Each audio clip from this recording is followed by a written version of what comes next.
Hello, clever people! Hello, and welcome to our review of Hunger Games Mockingjay Part 2. Now, you may be wondering why this review is audio only, and that's because right now me and Connor are on the opposite sides of California.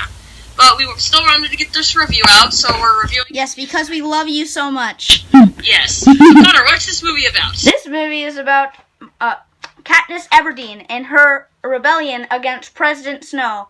And President Snow is mean to his empire kind of thing. And all of the everyone in the empire is rebelling. I keep on saying empire, but everyone in the everyone in Panem is rebelling against Snow, and they're all trying to come to his city to murder him in his mansion. But he is setting up pods which kill people along the way to help kill the rebellions. What did you think about this movie? I thought that this movie was good. I really enjoyed this movie. Me too. I thought that the first two-thirds were much better than the last third. I thought the last third was just boring and it wouldn't end. But I thought that the first two-thirds were great. It was really suspenseful. You could tell that they were kind of trying to stretch it out as long as they could. But I thought that the first two-thirds were amazing. Watching the first two-thirds, I thought that it would end up in my top 10 films of the year. But I thought that, Jennifer Lawrence, that's her name, she did amazing as Katniss Everdeen. Jennifer Lawrence is always great. Pitto was also really good in this movie. Yeah, Josh Hutcherson did a great job. As him acting like insane. But I love where they took his character, because they took him to the point where he's not just part of the love triangle anymore. He's gone insane. Yeah. He can't help himself. To the point that he kills someone. But the other person in the love triangle, Gale, was bad in this movie. He's just bad in all the movies. He's just a bad actor in general. He's just wooden in all his scenes. Yeah. His brother's much better. Chris Hemsworth, his brother's much better. The special effects in this movie, oh my gosh. There's like a scene where there's like machine guns, like one of the pods is like a machine gun that's trying to kill people. And it looks, oh my gosh, it looks amazing. There's another scene where there's a black goop and it's like covering the houses, and then the peacekeepers come and destroy one of the houses. And they're like, oh my gosh, it looks so real. It looks great. What I like about this movie is the fact that, a lot of the main characters die. And that's what I hate in movies today, is that they'll have a group of 15 people and one of them dies. It's just completely not realistic at all. And what I liked was that they finally had a movie where a lot of people die. Yeah, 2/3 of the main character die. Yeah. And it's just, I really liked that. It was kind of obvious, and this might be kind of a spoiler alert, because they have, like, new people that they bring on that are all really good, and pretty much all of them die. And it's probably like, they're bringing you on to die. Yeah, there's some cannon fodder, but there's a lot of them who are recognizable. There's some of them, because my main issue with Mockingjay Part 1 is that there were way too many characters in it. Yeah, to the point that, like, some of them had one line. But in this movie, they give some of the characters a few more lines, and they give them a little bit more to do, and then they end up dying. Probably because, it had more time to actually go with the movie. And this was a really great movie experience. Like, the twist at the end is like, oh my gosh, that's, oh my god. Yeah. I'm not going to spoil it, but the very end, like the last minute or so, was cheesy. Like, ridiculously cheesy.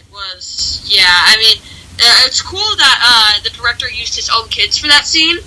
But overall, that scene was it was cheesy, and it's just like, okay, yeah, they're great. I just thought the movie wouldn't end. It was kind of like Lord of the Rings: The Return of the King, and I liked Lord of the Rings: The Return of the King ending better, but this one was like Lord of the Rings: The Return of the King ×3. Yeah. It just wouldn't end. It's just like, it's ending. It was kind of boring towards the end. Like, the entire movie is like, action, and then at the end, it's just done. It's just... What I also didn't like is that they never really showed the big battle that they've been promising through the past 3 movies.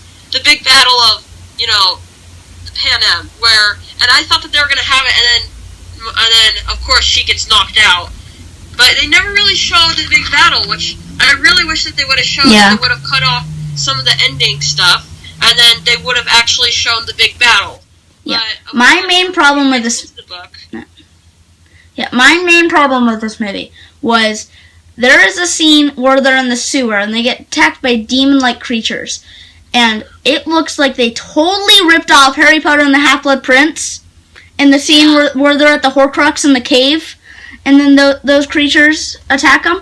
They look exactly like the same thing. And it doesn't make sense. The scene doesn't make sense either. It's just like the purpose that someone dies. Yeah. Someone does die in that scene, kind of a spoiler, but whatever. Yeah, that scene, it's just like, how could President Snow send demon-like creatures? How does he have demon-like creatures? And what even are they? I don't know. It's just like, what? Yeah. Well, what would you score this movie, Connor? 8.5. 8.5. See, I'd give this one a 7.5. Very enjoyable, but the last third of the movie really ruined it. So, yeah. We're comparing this to our favorite Hunger Games movie, which is just exactly the same one, and that is... Catching Fire! Yes, what is your favorite part of this movie? I love the pacing in this movie, and how quickly it goes by. Because at the end of the movie, not because of the cliffhanger ending, but at the end of the movie, I turned to my dad and said, so, how did it end right there? Just because, to me, the movie said 2 hours and 23 minutes or so, and it felt like an hour to me. It just to me, I was just like, oh my gosh, that was like, I think, at the time, that was the first PG-13 movie I've ever seen in theaters. And like, because I liked the first one. I used to only see like PG movies, like go to see a kid movie like every month, and then I saw that and I started going to theaters more because I really loved that movie. What my favorite part about this movie is it's so smart with the fact that it goes like every hour there's a different thing. Like there's the gorilla, then there's the fog, and the fog scene is awesome, and there's a ton of like stuff that I'm like, wow, oh my gosh. Yeah. And then you find out, kind of spoiler, but cut to 7 seconds further, but like the centerpiece of the Hunger Games is a clock, and they use that to find out. So yeah, what would you give Catching Fire? Well, I'd give Catching Fire a 9.25. I loved this movie. It had just great acting, great directing, an amazing written script, very smart. My main issue with the movie is that they don't really deal with the love triangle well. It's just kind of thrown in there. Yeah, but who wants a love triangle? Yeah, Seriously. That's true, but why even have it in there? Yeah. Of course, faithful to the book. But, and again, Gale did really bad. Yeah. Because he's just a wooden actor, but I loved this movie, and it's definitely my favorite of the Mockingjay series. Yes. I would give this a 9.55. This is definitely my favorite by far, and I just really like this movie. Like, the only problem that I don't like about the movie is like the technology's kind of weird, and I was like, it is really cool special effects. It's just kind of weird how it's like, and like it's kind of boring compared to the action scenes. So I am Connor Gilbert, and I am Robert Burke, and this is The Clever Critics. Bye.